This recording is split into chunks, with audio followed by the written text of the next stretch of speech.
हमारे एक्वेरियस दोस्तों के लिए 28 से जो ये 5 जुलाई तक का हफ़्ता है ये बहुत इम्पोर्टेंट इसलिए है कि ये सारी दुनिया के लिए इम्पोर्टेंट है। और इस महीने ने तो जैसे इस हफ्ते ने तो जैसे सबकी ज़िंदगी में आंधी चला दी है। जैसे ही महीना हफ्ता ये शुरू होता है तो साथ ही मार्स जो है वो आ जाता है जेमिनी में, जहाँ पे यूरेनस बैठा हुआ है, जो आपका 5वां घर बनता है। So you have to be very careful अपनी औलाद के हवाले से, अपनी औलाद के बारे में कोई डिसीजन लेने के हवाले से। इस पर हम बात सेपरेट कर चुके हैं डिटेल में, सो उसको वहाँ देख लीजिएगा। उसके बाद 29 को मरकरी रेट्रोग्रेड हो जाता है और मरकरी रेट्रोग्रेड होता है आपके 6ठे घर में।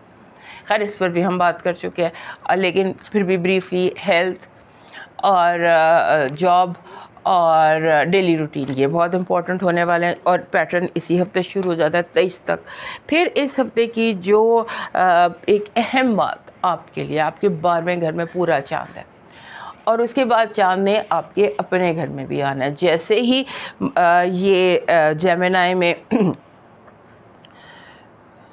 जैसे ही जेमिनी में मार्स और यूरेनस इकट्ठे होते हैं उसके कुछ दिन उसके साथ ही पूरा चांद अब ढलता चांद होगा, लेकिन उसकी वाइब तो होती है 15, 16, 17 का चांद बहुत स्ट्रॉन्ग होता है, वो आपके अपने घर में होगा।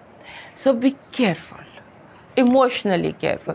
और हमारे जो एक्वेरियस दोस्त हैं इनसे इमोशंस हैंडल नहीं होते, ये लॉजिकल ज़्यादा होते। और उसके बाद चूंकि आप एयर साइन है और इस हफ्ते में सारी जो गेम है वो फायर और वाटर की है, तो आपके लिए वैसे ही जो वाइब है वो थोड़ी सी अनकंफर्टेबल होती है।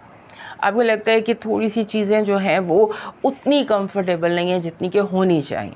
सो एक ये चीज़ भी आ जाती है। सो आपने अपनी जो ये स्ट्रॉन्गेस्ट एनर्जीज़ इर्द गिर्द चल रही हैं, उन स्ट्रॉन्गेस्ट एनर्जीज़ को आपने इस हफ्ते थोड़ा सा देखभाल कर चलना है। फिर इस हफ्ते एक बड़ी मेजर बात आपके लिए हो रही है, दैट इज़ जुपिटर का ट्रांजिट आपके 7वें घर में।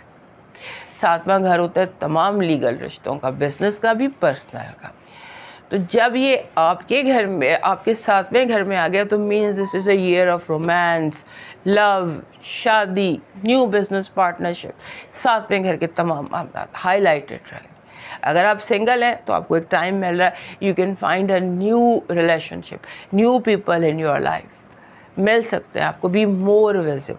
खैर इस पर हम दोबारा बात करेंगे डिटेल में जब हम बात करेंगे, लेकिन एक वाइब इस हफ्ते में शुरू हो गई है।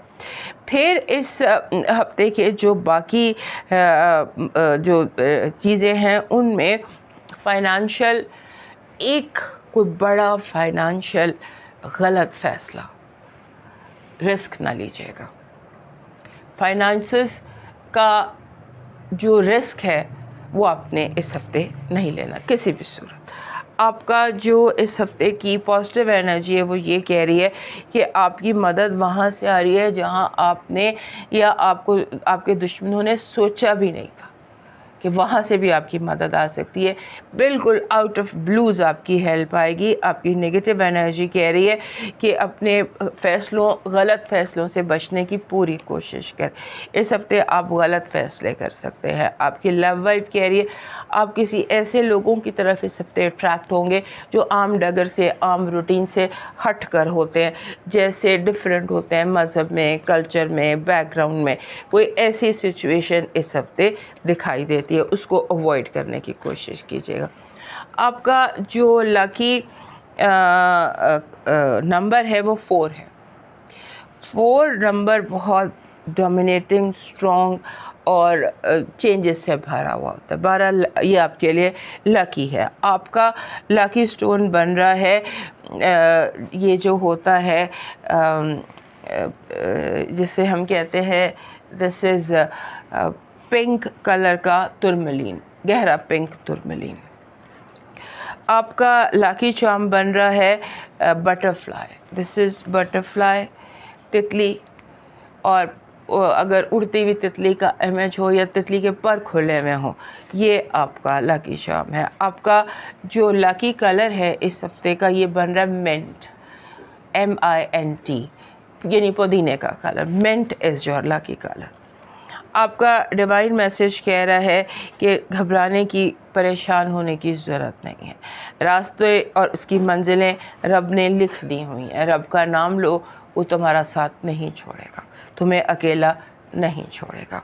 हाँ, सदका ज़रूर करते रहो, दुनिया वालों के ऊपर मेहरबानियाँ ज़रूर करते रहो, आसानियाँ ज़रूर करते रहो। अब